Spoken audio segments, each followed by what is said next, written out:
Hello everyone, welcome to the collective learning. मैं अमित द्विवेदी। तो आज हम अध्याय 9 पढ़ने वाले हैं हिस्ट्री का, व्यापारी, राजा और तीर्थयात्री। तो चलिए शुरू करते हैं। इसके पहले 8 चैप्टर कंप्लीट हो गए हैं, उसकी प्लेलिस्ट बना दिया है, अगर आपको देखना है तो आप जाकर उसको देख सकते हैं। बाजार में घूमती जागनी। जागनी नाम की एक लड़की होती है, वो क्या करती है, बाजार में घूमती है। लेकिन आस लगाए बैठी थी। स्टील के चमकदार बर्तन, रंग बिरंगी प्लास्टिक की बाल्टियाँ, शौक रंगों के फूलों के प्रिंटों वाले कपड़े, चाबी से चलने वाले मज़ेदार खिलौने उसे बहुत अच्छे लगते थे। इन चीज़ों को बेचने वाले दुकानदार बसों और ट्रकों पर आते थे और रात को अपना सामान समेटकर वापस चले जाते थे। जागनी को हैरानी होती थी कि ये लोग हमेशा इस तरह क्यों घूमते हैं। उसकी माँ ने बताया कि वे लोग व्यापारी थे, वे चीज़ों को उन जगहों से खरीदते हैं जहाँ ये बनाए जाते हैं और फिर उन्हें मेलों में लाकर बेचते हैं। तो जागनी नाम की एक लड़की होती है, उसके गाँव के आसपास मेला लगता है, तो उसको क्या होता है, काफ़ी ज़्यादा उत्साहित रहती है उसको देखने के लिए। जैसे वहाँ पे कपड़े, चाबी, बर्तन, जो भी चीज़ें आती हैं, तो उन्हीं को देखकर ये सोचा करती थी कि ये लोग लाते हैं फिर इसको बेचते हैं, क्या करते हैं। तो उसकी मम्मी जी ने उसके बारे में सब, तो उसकी माँ ने उसको क्या बता कि क्या करते हैं, कई जगहों से चीज़ें खरीदते हैं और यहाँ लाकर बेचते हैं।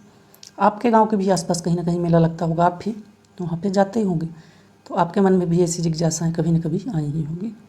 आगे देखते हैं व्यापारियों के बारे में जानकारी। अध्याय 8 में हमने पढ़ा कि उत्तर के काले पालिश वाले बर्तनों के बारे में हमने वहाँ पे पढ़ा था। ये खूबसूरत बर्तन, खास तौर से इनकी कटोरियाँ तथा थालियाँ इस उपमहाद्वीप के अनेक स्थलों में मिले हैं। सवाल ये उठता है कि इन जगहों पर ये बर्तन पहुँचे कैसे होंगे। ऐसा अनुमान लगाया जाता है कि जहाँ ये बनते थे वहाँ से व्यापारी इन्हें ले जाकर अलग अलग जगहों पर बेचते थे। जैसे कि आप गुजरात में लोथल को देख लीजिए, वहाँ पर क्या होता था, कई सारी सामग्रियाँ बनती थी, बहुमूल्य चीज़ें बनती थी, रत्न वगैरह। तो वहाँ से सामान क्या होता था, हड़प्पन सिविलाइजेशन बाकी जगहों में भी ले जाया जाता था बेचने के लिए। तो ये जो इस तरह के मटके बनते थे, जिनको उत्तर काले पालिश वाले बर्तन बोला जाता था, तो इनकी भी कहीं ना कहीं क्या होती थी, मैन्युफैक्चरिंग हुआ करती थी। उसको वहाँ से बनाकर शहरों में ले जाकर या दूसरी जगहों पर ले जाकर क्या करते थे, बेचा जाता था। दक्षिण भारत सोना, मसाले, खास तौर पर काली मिर्च तथा कीमती पत्थरों के लिए प्रसिद्ध था।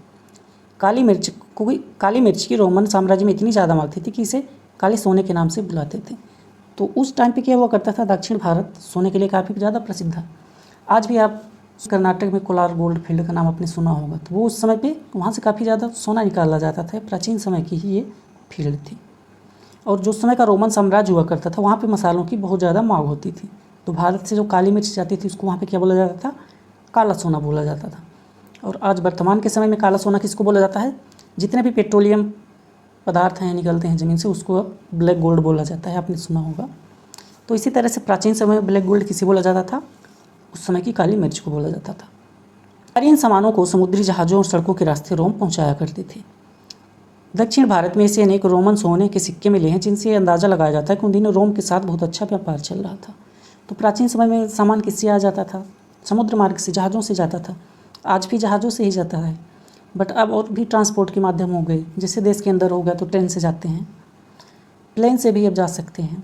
अभी प्लेन दुर्घटनाग्रस्त हुई, कहाँ पे, गुजरात में, आपने उसके बारे में देखा होगा। जितने भी यात्री थे सभी की डेथ हो गई, उसमें से एक यात्री बच पाया। काफ़ी दुखद घटना थी, सुनकर के बुरा लगता है कि ये सब नहीं होना चाहिए। बता सकते हो कि ये सिक्के भारत में कैसे पहुँचे होंगे। तो जो रोमन के सिक्के यहाँ भारत में पहुँचे हैं, तो वो कैसे पहुँचे होंगे, यहाँ का सामान वहाँ गया होगा, यानी कि कहाँ से पहुँचे होंगे, सिक्के यहाँ पे कैसे आएंगे। यहाँ से कोई चीज़ क्या की गई होगी, एक्सपोर्ट की गई हो। एक्सपोर्ट करने से क्या हुआ, वहाँ से मनी आई, तो मनी के रूप में क्या आए, वही सभी सिक्के आए। जो भी सोने चांदी के सिक्के हुआ करते थे, उससे भी यहाँ आ जाते थे। इसलिए बाहर के सिक्के भारत में देखने को मिलते हैं। यहाँ व्यापार से जुड़ी एक कविता दी गई है, इसको आइए देखते हैं। व्यापार के प्रमाण हमें संगम कविताओं से मिलते हैं। संगम कविताएँ क्या होती हैं, जो कि प्राचीन समय में लोगों की संगीतियाँ या बैठकें होती थी, उसका वो संकलन था दक्षिण भारत में। नीचे लिखी कविता में पूर्वी समुद्र तट पर स्थित पुहार पत्तन पर लाए जाने वाले माल का वर्णन किया गया। तो देखिए, समुद्री जहाज पर लाए गए तेज तर्रार घोड़े, गाड़ियों पर काली मिर्च की गठरियाँ, हिमालय में बने रत्न और सोना, दक्षिण की पहाड़ियों से चंदन की लकड़ियाँ, दक्षिणी सागर के मोती और पूर्वी सागर के मोगे, गंगा और कावेरी की फसलें, श्रीलंका से आए खाद्यान्न, म्यांमार के बने मिट्टी के बर्तन और दुर्लभ कीमती आयात। तो कविता में उल्लिखित उन सभी चीज़ों की सूची बनाओ जहाँ इन चीज़ों का उपयोग किस लिए किया जाता रहा होगा। तो देखो, घोड़े का उपयोग किस लिए किया जाता था, ऋग्वैदिक काल, उसके बाद घोड़े का उपयोग होने लगा था। तो ये सवारी के लिए उपयोग होता था, सामान को ढोने के लिए भी, यहाँ तक कि लड़ाइयों में भी इसका उपयोग होता था। काली मिर्च तो मसालों में उपयोग होता था, रत्न सोना आभूषण में, चंदन की लकड़ियों को भी सजावटी सामान बनाने के लिए उपयोग या इत्र वगैरह बनाया जाता रहा हो, तो ये सभी का उपयोग किसी न किसी में होता था, तभी इनका व्यापार हुआ करता था। और यहाँ पे आप देख सकते हैं कि हर जगह से मतलब कहीं ना कहीं से कोई ना कोई चीज़ आती है जाती रहती थी, इम्पोर्ट एक्सपोर्ट होता ही रहता था। आगे देखते हैं, व्यापारियों ने कई समुद्री रास्ते निकाले। इनमें से कुछ समुद्र के किनारे चलते थे, कुछ अरब सागर और बंगाल की खाड़ी पार करते थे। नाविक मानसूनी हवा का फ़ायदा उठाकर अपनी यात्रा आसानी से पूरी कर लेते थे। वे अफ्रीका या अरब के पूर्वी तट से इस उपमहाद्वीप के पश्चिमी तट पर पहुंचना चाहते थे, तो दक्षिणी पश्चिमी मानसून के साथ चलना पसंद करते थे। इस लंबी यात्राओं के लिए मजबूत जहाज़ों का निर्माण किया जाता था। तो इतने बड़े समुद्र में जहाज़ चलाने के लिए क्या होगा, जाहिर सी बात है, इतने बड़े समुद्र में अगर जहाज़ चलाना हुआ तो उसमें कठिनाई तो आएगी। बट वो लोग क्या करते थे, जो भी हवाएं चलती थी, जैसे मान लीजिए दक्षिण और पश्चिम से इधर से हवाएं चल रही हैं और इनको इधर जाना ही है, क्योंकि भारत के इस तट पे यहाँ पे आके इसको मिलना है, तो इसी हवाओं के सहारे यहाँ से चला करते थे। तो उससे उनको आसानी रहती थी, ज़्यादा उनको मेहनत नहीं करनी पड़ती थी, क्योंकि उस समय पे इंजन का आविष्कार तो हुआ नहीं था, ये हाथों से चलाए जाते थे जहाज़, इसलिए हवाओं का सहारा लिया जाता था। आज के जहाज़ों के लिए हवाओं की कोई ज़रूरत ही नहीं, वो इंजन से चलते हैं। आगे देखते हैं, समुद्र के तटों से लगे राज्य। इस उपमहाद्वीप के दक्षिणी भाग में बड़ा तटीय प्रदेश है। इनमें बहुत से पहाड़, पठार और नदी के मैदान हैं। नदियों के मैदानी इलाकों में कावेरी का मैदान सबसे उपजाऊ है। कावेरी नदी कहाँ है, दक्षिण भारत में है। मैदानी इलाके तथा तटीय इलाकों के सरदारों और राजाओं के पास धीरे धीरे काफ़ी संपत्ति और शक्ति हो गई। तो क्यों उनके पास ज़्यादा संपत्ति और शक्ति हो गई, क्योंकि जो भी वहाँ पे थे वो नदी के किनारे बसे हुए थे और वहाँ की ज़मीन क्या थी, काफ़ी ज़्यादा उपजाऊ थी, इसलिए वहाँ पे खेती काफ़ी अच्छी होती थी। संगम कविता मुबेनदार की चर्चा मिलती है, मुबेनदार याद रखिएगा। देखते हैं, यह एक तमिल शब्द है जिसका अर्थ होता है तीन मुखिया। तो ये जो मुबेनदार है, इसका क्या मतलब होता है, तीन मुखिया होता है। इसका प्रयोग 3 शासक परिवारों के लिए किया जाता था। तो ये जो मुबेनदार है, ये किसके लिए उपयोग किया जाता था, 3 शासक परिवारों के लिए। ये कौन कौन थे, चोल, चेर तथा पांड्य, जो करीब 2300 साल पहले दक्षिण भारत में काफ़ी शक्तिशाली माने जाते थे, तथा पांड्य, सभी तीनों मिलकर क्या करते थे, उस समय राज शासन किया करते थे। ये तीनों मुखियाओं के अपने 2-2 सत्ता केंद्र थे। इनमें से एक तटीय हिस्से में था और दूसरा अंदरूनी हिस्से में, यानी जो भी कोस्टल लाइन थी, तो क्या था, एक कोस्टल लाइन के अंदर रहा करती थी और एक कोस्टल लाइन के बाहर थी। इन 6 केंद्रों में से 2 बहुत महत्वपूर्ण थे। एक चोलों का पत्तन पुहार या कावेरी पट्टनम, दूसरा पांड्यों की राजधानी मदुरई। तो ये उस समय क्या थे, काफ़ी इम्पोर्टेंट थे। ये मुखिया लोगों से नियमित कर के बजाय उपहारों की मांग करते थे। तो ये लोगों से क्या कहा करते थे कि आप हमें रेगुलर कर मत दीजिए, आप उपहार हमें दीजिए। कभी कभी ये सैनिक अभियानों पर भी निकल पड़ते थे। तो सैनिक अभियान किस लिए किए जाते हैं, नया राज्य विजय करने के लिए, या ज़मीन या कोई और चीज़ें उसको विजय करने के लिए भी ये अभियान किया करते थे। और आसपास के इलाकों से शुल्क वसूल कर लाते थे। तो क्या करते थे, जब अभियानों पर जाते थे तो शुल्क का भी वो वसूल किया करते थे। इनमें से कुछ धन वे अपने पास रख लेते थे, बाकी अपने समर्थकों, नाते रिश्तेदारों, सिपाहियों तथा कवियों के बीच बांट दिया जाता था। अनेक संगम कवियों ने उन मुखियाओं की प्रशंसा में कई कविताएं लिखी हैं। उन्हें कीमती जवाहरात, सोने, घोड़े, हाथी, रथ या सुंदर कपड़े दिया करते थे। तो संगम साहित्य में जो कविताएं, उनमें इनके बारे में क्या है, काफ़ी ज़्यादा प्रशंसा देखने को मिलती है। आगे देखते हैं, इनके लगभग 200 वर्षों के बाद पश्चिम भारत क्या हुआ, यानी कि ये जो महाराष्ट्र हो गया, गुजरात हो गया, ये सभी पार्ट जिधर पड़ते हैं, ये सभी क्या कहलाते हैं, पश्चिमी पार्ट। ठीक है। सातवाहनों का सबसे बड़ा तो यहाँ पे देखिए, मैं सातवाहन नामक राजवंश का प्रभाव बढ़ गया। तो यहाँ पश्चिमी उसमें किसका प्रभाव पड़ता है, सातवाहनों का। सबसे प्रमुख राजा गौतमी पुत्र श्री सातकर्णी था। तो सातकर्णी कौन था, गौतमी पुत्र। उस समय यानी कि इनके जो भी शासनकाल था उसमें माताओं की भूमिका काफ़ी ज़्यादा महत्वपूर्ण उसको मतलब माना जाता था। इसलिए आप देख रहे हैं ये नामों से पहले अपने माताओं का नाम यूज करते हैं। तो यहाँ पे आप देख सकते हैं जैसे गौतमी पुत्र, तो इसका मतलब क्या हुआ, वो स्त्री यानी अपनी माता से संबंधित उनका नाम होता था। उनके बारे में हमें उसकी माँ गौतमी बलश्री द्वारा दान किए गए एक अभिलेख से पता चलता है। वह और अन्य सभी सातवाहन शासक दक्षिणापथ के स्वामी कहे जाते थे। तो ये और जो भी इसके अलावा सातवाहन शासक थे क्या कहलाते थे, दक्षिणापथ के स्वामी होते थे। दक्षिणापथ का शाब्दिक अर्थ दक्षिण की ओर जाने वाला रास्ता है। तो दक्षिण, वैसे दक्षिणापथ, दक्षिण का पथ यानी कि जो भी दक्षिण जाने वाला है उसको दक्षिणापथ बोला जाता है। पूरे दक्षिणी क्षेत्र के लिए भी यही नाम प्रचलित था। श्री सातकर्णी ने पूर्वी, पश्चिमी तथा दक्षिणी तटों पर अपनी सेनाएं भेजी। तो सातकर्णी ने कहाँ कहाँ भेजी, ईस्ट में भेजी, ईस्ट में भेजी और वेस्ट में भी भेजा, वेस्ट में भेजा, इसके बाद वो दक्षिण यानी कि वो साउथ में भी अपनी सेनाएं भेजता था। आगे देखते हैं, क्या बता सकते हो कि सतकर्णी तटों पर नियंत्रण क्यों करना चाहते थे? तो देखिए उस समय पे जो भी व्यापार मैक्सिमम विदेशों से हुआ करते थे वो समुद्री मार्गों से ही हुआ करते थे। पुर्तगाल ले लीजिए या फिर अंग्रेज़ों को ले लीजिए, उनका कथन यही था कि जिसने भी समुद्री मार्ग पे क्या कर लिया, अपना आधिपत्य स्थापित कर लिया, वही उस समय का राजा होगा, यानी सबसे शक्तिशाली। तो ये सब बातें इन लोगों को भी पता थी, इसलिए इनको क्या था कि समुद्रों के आसपास के इलाकों में अपना प्रभुत्व स्थापित करना था ताकि व्यापार पर नियंत्रण किया जा सके। आज भी आप देख सकते हैं जितने भी सागर हैं उसके आसपास जितने भी देश हैं, इंडियन हो गया, रसिया हो गया, चाइना हो गया, ये मैक्सिमम यही प्रयास करते हैं कि हमें समुद्र के पास ज़्यादा से ज़्यादा अपना आधिपत्य स्थापित करना है। इसीलिए क्या करते हैं, दूसरे देशों में जाकर वहाँ पे अपना स्थान बनाते हैं। तो ये सब किस लिए किया जाता है, ताकि वो समुद्रों में अपना आधिपत्य स्थापित कर सके, यानी अपने नियंत्रण में ला सके। आगे देखते हैं रेशम मार्ग की कहानी। तो रेशम मार्ग ये चाइना की है, इसके बारे में पीछे हमने एक बार बात किया था। कीमती चमकीले रंग और चिकनी मुलायम बनावट की वजह से रेशमी कपड़े अधिकांश समाज में बहुमूल्य माने जाते थे। तो रेशम के कपड़े बहुमूल्य माने जाते थे। रेशमी कपड़ा तैयार करना एक जटिल प्रक्रिया होती है। रेशम के कीड़े से कच्चा रेशम निकालकर सूत कताई होता है, फिर उससे कपड़ा बुना जाता है। तो रेशम बनाने के लिए क्या किया जाता है, सबसे पहले रेशम के कीड़ों को पाला जाता है। एक शहतूत नाम का पौधा आता है, उसी में उसको पाला जाता है। फिर वहाँ से जब रेशम बन जाता है तो उसका निष्कर्षण भी किया जाता है। विधि मतलब काफ़ी थोड़ी जटिलता भरी होती है। तो इस तकनीक का आविष्कार सबसे पहले चीन में करीब 7000 साल पहले हुआ था। तो रेशम के धागे और उससे कपड़े बनाने का आविष्कार कब हुआ था, 7000 साल पहले चीन में हुआ था। 7000 साल पहले एक और घटना हुई थी, मेहरगढ़। आपको अगर याद हो तो मेहरगढ़ में क्या हुआ था, मेहरगढ़ में क्या हुआ था, खेती हुई थी। कब हुई थी, 7000 साल पहले खेती हुई थी। और चीन में 7000 साल पहले क्या हुआ था, ये रेशम के कपड़ों का निर्माण स्टार्ट हुआ था।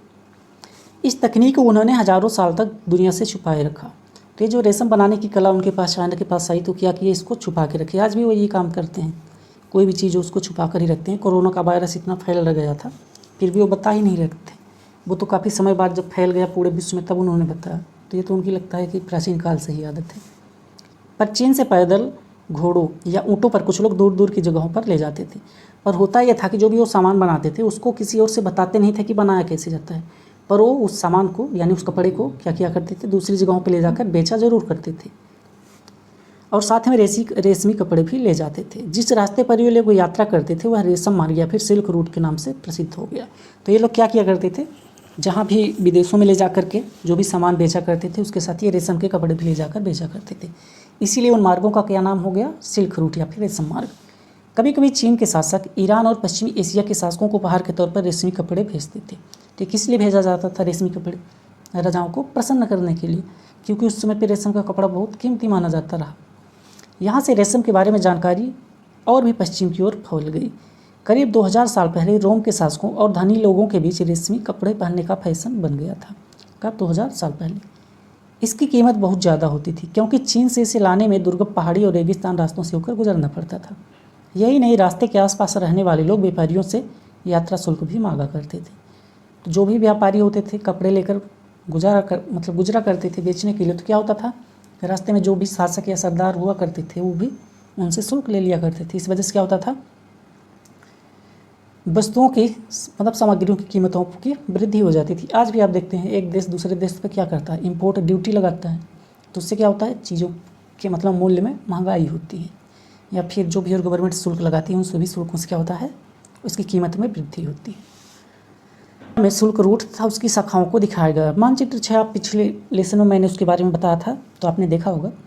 कुछ शासक इसके बड़े बड़े हिस्सों पर अपना नियंत्रण करना चाहते थे क्योंकि इस रास्ते में यात्रा कर रहे व्यापारियों से उन्हें कर, शुल्क, तोहफे के जरिए लाभ मिलता था।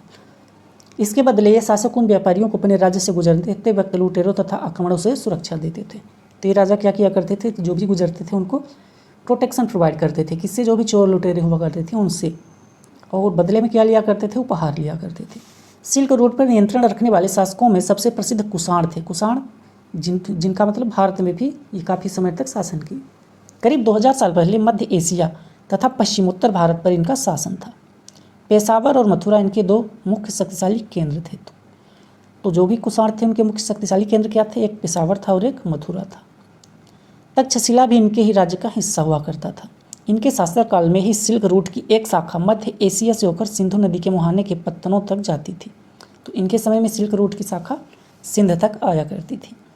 यहाँ से जहाज़ों द्वारा रेशम पश्चिम की ओर रोमन साम्राज्य तक पहुँचता था। तो यहाँ जो सिंधु तक ये जो शाखा आती थी रेशम मार्ग से, यहाँ से क्या होता था, पश्चिम की ओर रोमन साम्राज्य तक यहाँ से व्यापार किया जाता था। इस उपमहाद्वीप में सबसे पहले सोने के सिक्के जारी करने वाले शासकों में कुषाण ही हुआ करते थे। यानी कुषाण सोने के सिक्के जारी करने में मतलब सबसे पहले सोने का सिक्का कुषाणों ने ही जारी किया था। सिल्क रोड पर यात्रा करने वाले व्यापारी इसका उपयोग किया करते रहे होंगे। सिल्क रोड पर गाड़ियों का उपयोग क्यों नहीं होता था? क्योंकि रास्ते इतने उबड़ खाबड़ थे कि वहाँ पे गाड़ियाँ चला पाना आसान नहीं था, बल्कि घोड़ों या ऊँटों से आया जाया करते थे। चीन से समुद्र के रास्ते भी रेशम का निर्यात होता था। मानचित्र 6 में से ढूंढो, समुद्र के रास्ते रेशम भेजने में क्या क्या सुविधाएं और क्या क्या समस्याएं आती रही होंगी। तो समुद्र के रास्तों से रेशम भेजने में सुविधा तो ये रहती होगी कि जहाज़ों से भेजा जा सकता है, उसको कोई भी ले जा सकता है, बट समस्या ये आती रही होगी कि उसको इतनी दूर चलाना वो भी हाथ से, क्योंकि इंजन था नहीं, तो हाथों से चला कर ले जाना काफ़ी मुश्किल भरा काम होता था। आगे देखते हैं बौद्ध धर्म का प्रसार। बौद्ध धर्म के बारे में हमने पिछले अध्याय में पढ़ा था।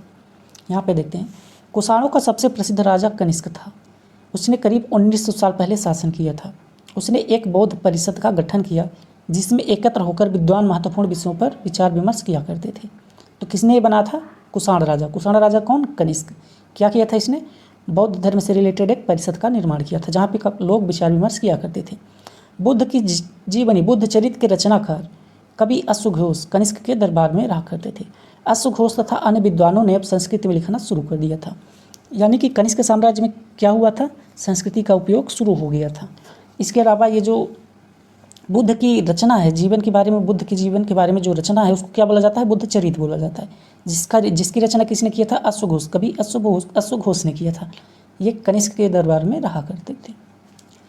इस समय बौद्ध धर्म की एक नई धारा महायान का विकास हुआ। तो बौद्ध धर्म की 2 शाखाएं थी, एक महायान थी और एक हीनयान थी। तो कनिष्क के समय में कौन सी धारा का मतलब विकास होता है? महायान का होता है। इसकी 2 मुख्य विशेषताएं थी। धारा महायान का विकास होता है, तो इसकी 2 शाखाएं थी, एक महायान और एक हीनयान थी। इसकी 2 मुख्य विशेषता, यानी महायान की क्या विशेषताएं थी? 2 थी। पहले क्या हुआ करता था, जो भी मूर्तियाँ हुआ करती थी उनकी उपस्थिति, तो उसमें बुद्ध की उपस्थिति सिर्फ कुछ संकेतों के माध्यम से दर्शाई जाती थी। मिसाल के तौर पर उनकी निर्माण प्राप्ति को पीपल के पेड़ की मूर्ति द्वारा दर्शाया जाता था। तो यानी कि कुषाण कनिष्क के मतलब शासनकाल से पहले क्या होता था, बुद्ध के लिए जो भी मूर्तियाँ बनाई जाती थी तो उसमें बुद्ध की मूर्ति नहीं हुआ करती थी, यानी बुद्ध को नहीं बनाया जाता था, उनसे रिलेटेड कोई भी चीज़ें उस पर रिप्रेजेंट कर दी जाती थी। लेकिन अब क्या होने लगा, अब बुद्ध की प्रतिमाएं बनाई जाने लगी। इनमें से अधिकांश मथुरा में तो कुछ तक्षशिला में बनाई जाने लगी। तो अब क्या होने लगा, अब उन वस्तुओं की जगह पर बुद्ध को ही रिप्रेजेंट किया जाने लगा, यानी मूर्तियों में बुद्ध को ही बनाया जाने लगा। दूसरा परिवर्तन इसमें क्या होता है, बोधिसत्व में आस्था को लेकर दूसरा परिवर्तन बोधिसत्व में आस्था को लेकर आया। बोधिसत्व उन्हें कहते हैं जो ज्ञान प्राप्ति के बाद एकांतवास करते हुए ध्यान साधना करते हैं, लेकिन ऐसा करने के बजाय वे लोगों को शिक्षा देने और मदद करने के लिए सांसारिक परिवेश में ही रहना ठीक समझने लगे। तो पहले क्या होता था, जो भी लोग होते थे वो घर से निकल जाते थे, यानी घर का त्याग किया कर देते थे, फिर दोबारा नहीं जा करते थे। लेकिन अब उसमें परिवर्तन क्या आता है कि लोग बुद्धत्व को मतलब बुद्ध की शरण में जाते हैं, उनकी शिक्षाएं भी लेते हैं, उसके बाद वो रिटर्न भी आते हैं और दूसरे लोगों को वो शिक्षाएं देते हैं, यानी घर का त्याग पूरी तरह से वो नहीं करते। धीरे धीरे बोधिसत्व की पूजा काफ़ी लोकप्रिय हो गई और पूरे मध्य एशिया, चीन और बाद में कोरिया तथा जापान तक भी फैल गई। तो बोधिसत्व की पूजा कहाँ कहाँ होने लगी, यानी उसका विस्तार कहाँ कहाँ हुआ, चीन हुआ, जापान हुआ, कोरिया तक भी फैल जाते हैं। आज भी आप देखेंगे तो चीन हो गया, जापान, यहाँ पे भी बुद्धत्व से रिलेटेड काफ़ी चीज़ें आपको देखने को मिलती हैं। बौद्ध धर्म का प्रसार पश्चिमी और दक्षिणी भारत में हुआ, जहाँ बौद्ध भिक्षुओं को रहने के लिए पहाड़ों में दर्जनें गुफाएं खोदी गई। तो ये बौद्ध भिक्षुओं कहाँ रहा करते थे, पहाड़ों या जंगलों में, तो उसके रहने मतलब उनके रहने के लिए इस तरह की गुफाएं बनाई जाती थी। इनमें से कुछ गुफाएं राजा तथा रानियों के आदेश पर बनाई गई, तो कुछ व्यापारियों तथा कृषकों द्वारा। इनमें से ज़्यादातर गुफाएं पश्चिमी घाट के दर्रों के पास बनाई गई थी। दक्कन के शहरों और तटों के समृद्ध बंदरगाहों और इन्हें जोड़ने वाली सड़कें भी इन्हीं दर्रों से होकर गुजरती थी। ऐसा लगता है कि यात्रा करने वाले व्यापारी इन गुफाओं वाले मठों में विश्राम के लिए रुकते थे। तो क्या किया जाता था, ये गुफाएं कौन बनवाता था, राजा रानी हो गए बड़े बड़े व्यापारी या फिर बड़े बड़े जो भी कृषक हुआ करते थे वो सभी क्या किया करते थे, इनके लिए गुफाएं बनवाते थे। अच्छा, पश्चिमी तट पर ही क्यों बनवाई गई थी? क्योंकि पश्चिमी तट क्या था, काफ़ी मतलब आप जब इसकी ज्योग्राफी पढ़ेंगे तो वहाँ पे आप देखेंगे तो काफ़ी सारे कटाव हैं इसमें। तो इसी वजह से क्या होता था, उन पहाड़ों में ये सब बनाना, इनके रहने का स्थान बनाना काफ़ी आसान होता था। इस वजह से पश्चिमी घाट में ज़्यादातर बनाए जाते थे। बौद्ध धर्म दक्षिण पूर्व की ओर श्रीलंका, म्यांमार, थाईलैंड तथा इंडोनेशिया सहित दक्षिण पूर्व एशिया के अन्य भागों में भी फैल गया। तो बौद्ध धर्म का विकास मतलब कहाँ से हुआ, उत्पन्न भारत से, लेकिन इसका विस्तार कई और देशों में हो गया था। अब तो दूसरे देशों में बच रहा है, लेकिन भारत में बुद्ध का मतलब बुद्धत्व का ये जो देखने को बहुत कम मिल रहा है बुद्धत्व। आगे देखते हैं। मथुरा में बनी तो मूर्तियाँ कहाँ पे बनाई जाती थी, मथुरा में और तक्षशिला में।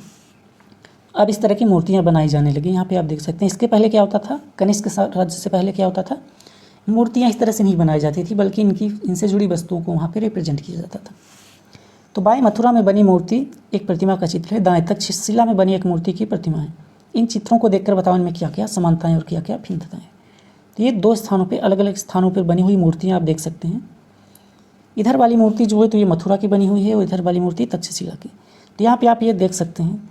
सबसे पहला तो ये डिफरेंस है कि ये किस तरह से है, एक ये स्टैंडिंग पोजीशन में यहाँ पे दी गई है और ये किस में है, ये सिटिंग पोजीशन में है। यहाँ पे आप देख सकते हैं। यहाँ पे आप देख सकते हैं ये औरा बना हुआ है। औरा का मतलब प्रभामंडल यहाँ पे बना हुआ है, जबकि यहाँ पे इस तरह का कोई भी औरा आपको दिखाई नहीं दे रहा है। दूसरा तो ये होगा। इसके अलावा यहाँ पे आप ड्रेसिंग सेंस भी देख सकते हैं। इनका जो ड्रेसिंग सेंस है ये भी डिफरेंस है और यहाँ पे भी ड्रेसिंग सेंस अलग अलग है दोनों पे। ये तीन अंतर यहाँ पे हमको दिखाई दिए हैं। इसके अलावा अगर आप कोई और अंतर देख पा रहे हो तो उसके बारे में, इसके अलावा अगर आपको कोई और अंतर दिखाई दे रहा हो तो आप बताइए। थेरवाद नामक बौद्ध धर्म का आरंभिक रूप इन क्षेत्रों में कहीं अधिक प्रचलित था। तो थेरवाद नामक किन क्षेत्रों में, ये जो दक्षिण और पूर्व की ओर थे, यानी इन सभी देशों में जो फैल रहा था भारत के अलावा बाहर की तरफ। तो यहाँ पे कौन सा रूप प्रचलित था बौद्ध का, थेरवाद नामक बौद्ध का आरंभिक रूप, जो कि आरंभिक था, ये इन क्षेत्रों में सबसे ज़्यादा प्रचलित था।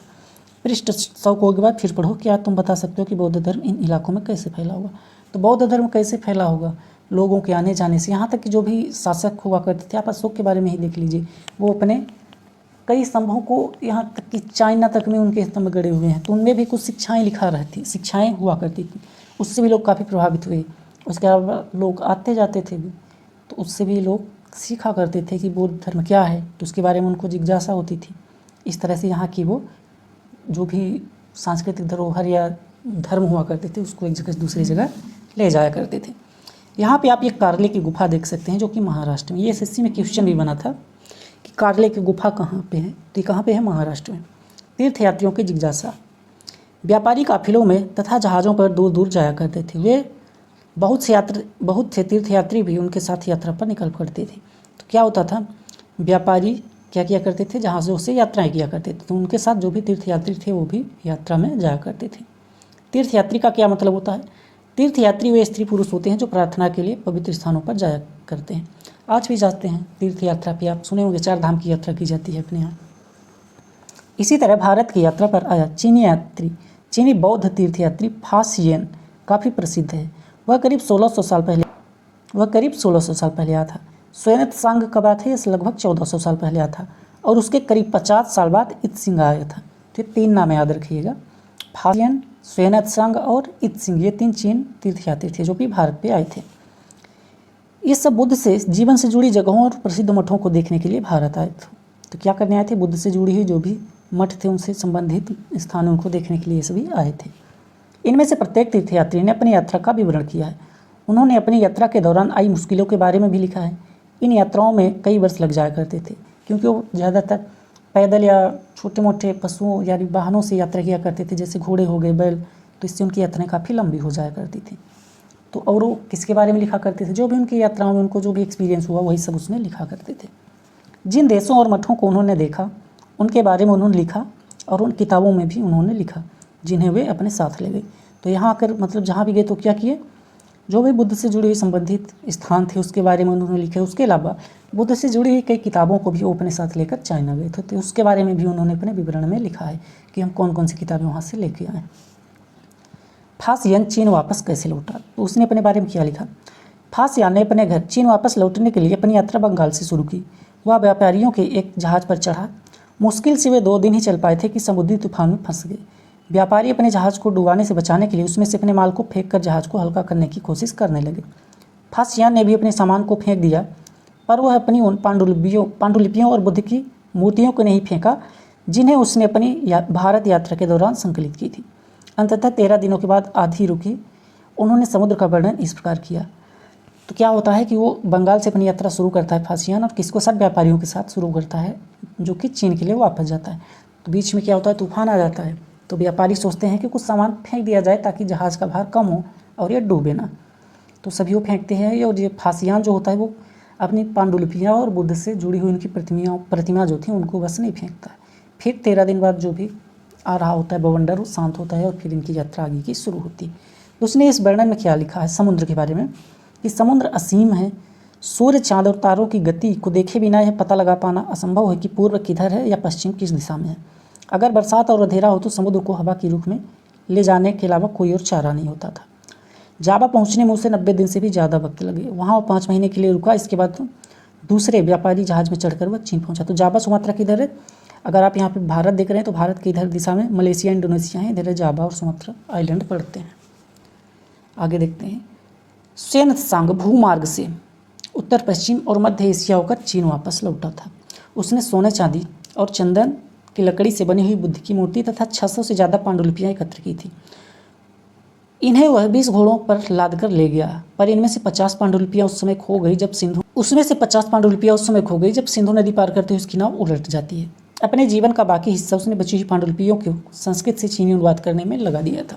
तो यानी ये जो भी यात्राएं किया करते थे, देखिए तर ये प्राचीन पांडुलिपियाँ ले जा करते थे, बुद्ध से जुड़ी हुई चीज़ें जो भी हुआ करती थी उनको ले जाकर उसके बारे में विश्लेषण किया करते थे, अपनी भाषाओं में लिखा करते थे। यहाँ पे देखते हैं नालंदा शिक्षा का एक विशिष्ट केंद्र। xuanzang तथा अन्य तीर्थयात्रियों ने उस समय के सबसे प्रसिद्ध बौद्ध शिक्षा केंद्र नालंदा, जो कि अभी किसमें है, बिहार में, अध्ययन किया था। वहाँ पे उसने नालंदा के बारे में क्या लिखा है ये देखते हैं। देखिए नालंदा क्या है, बिहार में एक प्राचीन समय का ही यूनिवर्सिटी हुआ करती थी। तो उसको नष्ट भी कर दिया गया, कई बार नष्ट किया गया, कई बार जलाया गया, कई बार उसको बना दिया। अभी भारत सरकार ने उसका फिर से निर्माण शुरू किया है। कुछ पार्ट उसके बना दिए गए हैं, कुछ भी धीरे धीरे और बन रहे हैं, जो कि बिहार में है। अगर आप न्यूज़ देखते होंगे तो आपको इसके बारे में जानकारी मिली होगी। तो xuanzang जो था वो तीर्थयात्री था। वो क्या था, वो प्राचीन समय में नालंदा में पढ़ा हुआ था। उसके वहाँ का मतलब वो विद्यार्थी था। तो उसके बारे में उसने क्या लिखा है, यहाँ के शिक्षक योग्यता तथा बुद्धि में सबसे आगे। तो वहाँ के शिक्षकों के बारे में वो क्या लिख रहा है कि यहाँ के शिक्षक की योग्यता और बुद्धि बहुत तेज, यानी बहुत आगे। बुद्ध के उपदेशों का वह पूरी ईमानदारी से पालन करते हैं। मठ के नियम काफ़ी सख्त हुआ करते थे, जिन्हें सबको मानना पड़ता था। पूरे दिन वाद विवाद चलता ही रहते थे, जिससे युवा और वृद्ध दोनों ही एक दूसरों की मदद किया करते। तो वाद विवाद में क्या होता था, एक दूसरे की सहायता किया करते थे। एक दूसरे की वाद विवाद का मतलब क्या होता है, एक दूसरे की बातों का खंडन भी करना और फिर लास्ट में जाकर क्या करना, जो भी सही बातें हैं उसको एक्सेप्ट करना। विभिन्न शहरों से विद्वान लोग अपनी शंकाएं दूर करने के लिए आते थे। नए आगंतुकों से पहले द्वारपाल ही कठिन प्रश्न पूछते थे। उन्हें अंदर जाने की अनुमति तभी मिलती थी जब वे द्वारपाल को सही उत्तर दे पाते थे। 10 में से 7-8 सही उत्तर नहीं दे पाते थे। xuanzang नालंदा में क्यों पढ़ना चाहता, जिस तरह से आप देख सकते हैं, आप नाम सुनते होंगे, हार्वर्ड हो गया, हार्वर्ड यूनिवर्सिटी हो गया, ऑक्सफोर्ड यूनिवर्सिटी, यूएसए कितनी फेमस है। तो प्राचीन समय में नालंदा जो बिहार में है, ये उसी तरह का प्रसिद्ध हुआ करता था विश्वविद्यालय। यहाँ पर आप देख रहे हैं कि जो भी जाता था उससे द्वारपाल पहले ही सवाल पूछ लिया करते थे। आज आप देखते हैं, कोई भी आप देख लीजिए, आप IIT का एग्ज़ाम देते हैं, आप नीट का एग्ज़ाम देते हैं, एम्स का देते हैं, या जो भी आप एग्ज़ाम देते हैं, इसी तरह का एग्ज़ाम यहाँ भी होता था। कौन लेता था, पहले ही वहाँ पे ले लिया जाता था। जो उसको क्वालिफाई करता था वही इस यूनिवर्सिटी में जाया करता था। जो उसको क्वालिफाई यानी क्वेश्चन का जवाब नहीं दे पाता था, उसको वहाँ पे प्रवेश ही नहीं दिया जाता था। तो ये आप देख सकते हैं कि प्राचीन समय में कितनी यूनिवर्सिटी हुआ करती रही होगी। भक्ति की शुरुआत। इन्हीं दिनों देवी देवताओं की पूजा का चलन भी शुरू होता है। बाद में हिंदू धर्म की यह प्रमुख पहचान बन गई, जिसमें शिव, विष्णु और दुर्गा जैसे देवी देवता शामिल हुए। तो इसी समय में क्या होता है, पूजा पाठ की भी शुरुआत होती है। इन देवी देवताओं की पूजा भक्ति परंपरा के माध्यम से की जाती है। भक्ति उस समय काफ़ी लोकप्रिय परंपरा बन गई थी। किसी देवी या देवता के प्रति श्रद्धा को ही भक्तिभाव कहा जाता है। भक्ति का पथ सबके लिए खुला था, चाहे वह धनी हो या गरीब, ऊंची जाति को या नीची जाति का, स्त्री हो या पुरुष हो, उसको कोई भी कर सकता था। उसमें ऊंच नीच या अमीर गरीब ये सब नहीं देखा जाता था। यहाँ पे बराह के रूप में विष्णु भगवान को दर्शाया गया है। एरण जो कि मध्य प्रदेश में है, यह एक शानदार मूर्ति विष्णु के बराह रूप की है। पुराणों के अनुसार जल में डूबी पृथ्वी को बचाने के लिए विष्णु ने बराह रूप का धारण किया था। तो इसकी कहानी क्या है कि एक समय क्या होता है कि पृथ्वी होता है जलमग्न होना शुरू कर देती है। तो पृथ्वी को बचाने के लिए क्या किया जाता है, सभी देवता जाते हैं विष्णु भगवान के पास। तो विष्णु भगवान क्या करते हैं, बराह का रूप धारण करके आते हैं और अपनी जो भी मतलब दांत होते हैं उनके, या उसको क्या बोले, दांत ही निकले होते हैं 2 तो उसी पे पृथ्वी को क्या करते हैं, रख करके जल से बाहर ले आते हैं। तो यही क्या है, बराह रूप है। आगे देखते हैं, भक्ति मार्ग की चर्चा हिंदुओं के पवित्र ग्रंथ भगवद गीता में की गई है। भगवद गीता महाभारत का एक हिस्सा है। इनमें भगवान कृष्ण अपने भक्त और मित्र अर्जुन को सभी धर्मों को छोड़कर उनकी शरण में आने का उपदेश देते हैं, क्योंकि केवल कृष्ण ही अर्जुन की सारी बुराइयों से मुक्ति दिला सकते थे। पूजा का यह रूप धीरे धीरे देश के विभिन्न भागों में फैलने लगा। एक बार मॉक इंटरव्यू में पूछा गया था कि जो भगवद गीता है, भगवद गीता और गीता में क्या डिफरेंस होता है। तो गीता और भगवद गीता में क्या डिफरेंस होता है। तो गीता जो होती है वो सिर्फ कृष्ण भगवान के द्वारा बोली गई जो भी बातें हैं, वाणियाँ हैं, उसको रिप्रेजेंट करती हैं। और भगवद गीता जो होती है वो उसमें क्या होता है, उसमें पूरा महाभारत से लेकर के भगवान श्री कृष्ण की वाणी तक शामिल किया जाता है। तो उसको भगवद गीता बोला जाता है। और सिर्फ गीता में श्री कृष्ण द्वारा बोले गए वचन होते हैं। तो मेरे अनुसार यही दोनों में डिफरेंस है। इसके अलावा अगर आपको कोई और डिफरेंस पता हो तो उसके बारे में आप ज़रूर बताइए, कमेंट में ज़रूर बताइएगा। भक्ति मार्ग अपनाने वाले लोग आडंबर के साथ साथ पूजा पाठ करने के बजाय ईश्वर के प्रति लगन और व्यक्तिगत पूजा पर जोर देते थे। तो भक्ति मार्ग जो भी अपनाते थे वो आडंबर फालतू के नहीं किया करते। मार्ग अपनाने वालों का यह मानना था कि अगर अपने आराध्य देवी या देवता की सच्चे मन से पूजा की जाए तो उसको उसी रूप में दर्शन देगी जिसमें भक्त उन्हें देखना चाहता है। इसीलिए आराध्य देवी या देवता मानव के रूप में भी हो सकते हैं, या फिर सिंह, पेड़ या अन्य किसी भी रूप में हो सकते हैं। जैसे जैसे इस विचार को समाज द्वारा स्वीकृति मिलती गई, कलाकार देवी देवताओं की एक से बढ़कर एक खूबसूरत मूर्तियाँ तैयार करने लगे। तो लोगों का ये मानना था कि हम जिस रूप में उनकी पूजा करेंगे उसी रूप में वो हमारे सामने आएंगे। फिर देखते हैं भक्ति भज शब्द से बना है, जिसका अर्थ होता है विभाजित करना या हिस्सेदारी होना। इसका अर्थ यह है कि भक्ति भगवान और भक्त के बीच परस्पर एक अंतरंग संबंध होता है। भक्ति भगवान या भगवान के प्रति झुकाव होता है। भगवत का अर्थ यह भी है कि जो अपने ऐश्वर्य तथा सुख को भक्तों के साथ बांटता है, यानी भक्ति या भगवान अपने देवी देवता के भाग का हिस्सेदार होता है। तो भक्ति क्या होता है, भगवान से अपना संबंध, वही भक्ति कहलाता है। एक भक्त द्वारा लिखी गई यहाँ पे कविता दी गई है। अधिकांश भक्ति साहित्य में यही बताती हैं कि धन, ऐश्वर्य या ऊंचे पद के जरिए कभी ईश्वर से आत्मीयता नहीं बन सकती। करीब 1400 साल पहले शिव भक्त अप्पार द्वारा तमिल में लिखी एक कविता का यही एक अंश है। अप्पार एक बेल्लाल था, नष्ट होते अंगों वाला कुष्ठ रोगी। तो ये यहाँ पे क्या है, ये उनकी कविता यहाँ पे दी गई है, आप इसको चाहें तो पढ़ सकती हैं। देवी देवताओं का विशेष सम्मान होता था। तो क्या होता था, देवी देवताओं का विशेष सम्मान होता था, इसलिए विशेष जगहों पर ही इनकी मूर्तियों को रखा जाता था। इन स्थानों को ही मंदिर कहते थे। इसके बारे में अध्याय 11 में डिटेल में दिया गया है। भक्ति परंपरा में चित्रकला, शिल्पकला और स्थापत्य कला के माध्यम से अभिव्यक्ति की प्रेरणा दी गई। हिंदू क्या है, हिंदू शब्द इंडिया शब्द की तरह ही सिंधु या इंडस से निकला है। यह शब्द अरबों तथा ईरानियों द्वारा उन लोगों के लिए उपयोग किया जाता था जो सिंधु के पूर्व में रहा करते थे। यही शब्द इनके धार्मिक विश्वास तथा सांस्कृतिक परंपराओं के लिए भी प्रयुक्त होता था। इसके अलावा अन्यत्र देख लेते हैं। अन्यत्र में क्या है, करीब 2000 साल पहले पश्चिम एशिया में ईसाई धर्म का उदय होता है। ईसा मसीह का जन्म बेथलेहम में हुआ था। तो जो तिथियों की गणना होती है वो किससे होती है, ईसा मसीह के जन्मदिन से। जन्मदिन मान लीजिए उनको जिस दिन हुआ, उसके बाद जो भी डेट आएंगी उसको क्या बोला जाता है, उसको मतलब ईस्वी बोला जाता है। और इनके जन्म से पहले की जो भी तिथियाँ उनको क्या बोला जाता है, ईसा पूर्व बोला जाता है। ठीक है, इसको बोला जाता है बीसी यानी बिफोर क्राइस्ट। इसको क्या बोला जाता है, क्राइस्ट यानी कि ईस्वी बोला जाता है इधर वाले के। फिर देखते हैं आगे। उस समय रोमन साम्राज्य का जो कि एक बड़ा हिस्सा हुआ करता था, क्या, बेथलेहम, ये किसका हिस्सा था, रोमन साम्राज्य का। ईसा मसीह ने स्वयं को इस संसार का उद्धारक बताया। उन्होंने दूसरों को प्यार देने और उसी तरह दूसरों पर विश्वास करने का उपदेश दिया था, जिस तरह हर व्यक्ति दूसरों से प्यार और विश्वास की उम्मीद करता है। बाइबल में ईसा मसीह के उपदेश की बातें लिखी गई हैं। यहाँ इनका एक अंश दिया गया। तो बाइबल क्या, ईसा मसीह के उपदेशों का संकलन है। तो यहाँ पे उसका एक अंश है, इसको देखते हैं। धन्य है वे लोग जो धर्म और न्याय के लिए भूखे प्यासे रहते हैं, उनकी कामनाएं पूर्ति होगी। जो दयालु हैं वो धन्य है क्योंकि उन्हें दया मिलती है। धन्य वे हैं जो दिल से पवित्र हैं क्योंकि ईश्वर के दर्शन कर सकते हैं। धन्य वे हैं जो शांति स्थापित करते हैं, वही ईश्वर की संतान कहलाएंगे। तो ईसा मसीह भी खुद को क्या कहा करते थे कि मैं भी ईश्वर का पुत्र हूँ, ईश्वर का पुत्र हूँ।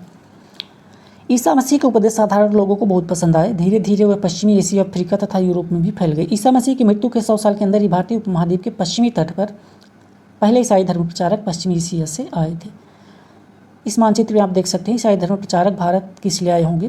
केरल के ईसाइयों को सीरियाई ईसाई कहा जाता है। तो यहाँ पे आप ये देख सकते हैं केरल में जो भी ईसाइयों को क्या बोला जाता है, सीरियाई ईसाई कहा जाता है, क्योंकि संभवतः वे पश्चिम एशिया से आए थे।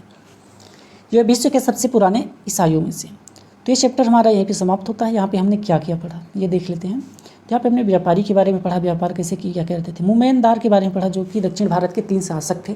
कौन कौन से? चोल, चेर और पांड्य थे। रास्ता या मार्ग क्या होता है वो हमने देखा। रेशम मार्ग के बारे में देखा। कुषाण के साम्राज्य के बारे में हमने देखा।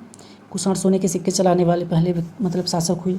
इसके बाद बुद्ध के बारे में भी जो भी प्रतिमाएँ बनने लगी वो यहाँ से उनके चेंज होता है। महायान का यहाँ से प्रादुर्भाव होता है। दो मतलब वो बौद्ध धर्म के 2 रूप थे, एक महायान था और हीनयान। तो महायान का उद्भव कुषाण काल में ही होता है।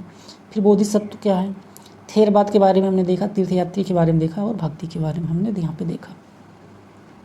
इसके अलावा यहाँ पे कुछ डेट महत्वपूर्ण तिथियाँ दी गई हैं, इसको यहाँ पे देख लेते हैं। जैसे कि रेशम बनाने के लिए कला 7000 साल पहले चीन में बनी थी। चोल, चेर तथा पांड्य की सत्ता लगभग 2300 साल पहले आती है। रोमन साम्राज्य में रेशम की बढ़ती मांग 2000 साल पहले। कुषाण शासक कनिष्क का शासक 1900 साल पहले। फासियान का भारत आगमन लगभग 1600 वर्ष पहले। स्वयं सांग की भारत यात्रा, अपार की शिव स्तुति की रचना लगभग ये 1400 साल पहले होती है। तो हमारा अध्याय 9 यहीं पे समाप्त होता है। जैसे देखिए, जैसे हमारा ये चैप्टर समाप्त हो जाएगा उसके बाद में क्लास 6 का, अभी मैंने जियोग्राफी का दिया है। अभी जैसे ये चैप्टर समाप्त होगा तो सभी हिस्ट्री के जितने भी चैप्टर हैं, ठीक है, जितने भी चैप्टर हैं 11 सभी 11 चैप्टर का मैं MCQ बनाऊंगा और उस MCQ को एक साथ मतलब 100-150 जितने भी क्वेश्चन होंगे इंपॉर्टेंट वो सभी आपको मतलब लेके आऊँगा आपके सामने अलग वीडियो में, और वो इसी की प्लेलिस्ट में लास्ट में मैं डाल दूँगा। यही मैंने जियोग्राफी के साथ किया है। जियोग्राफी को मैंने क्या किया है, यही चीज़ मैंने जियोग्राफी के साथ किया है। जियोग्राफी को मैंने क्या किया है, सभी चैप्टर मैंने कंप्लीट कर दिया है। उसके बाद मैंने एक 50 मोस्ट इंपॉर्टेंट क्वेश्चन का MCQ मैंने अभी बना करके उसकी प्लेलिस्ट में ऐड कर दिया है, तो आप उसको भी चाहें तो देख सकते हैं। जैसे हिस्ट्री कंप्लीट होगा उसके बाद मैं इसके भी 100 से 150 MCQ बना के डाल दूँगा अलग से। तो ये चैप्टर हमारा यहाँ पर कंप्लीट होता है। अगला चैप्टर हमारा होगा अध्याय 10, उसको हम अगले दिन पढ़ेंगे।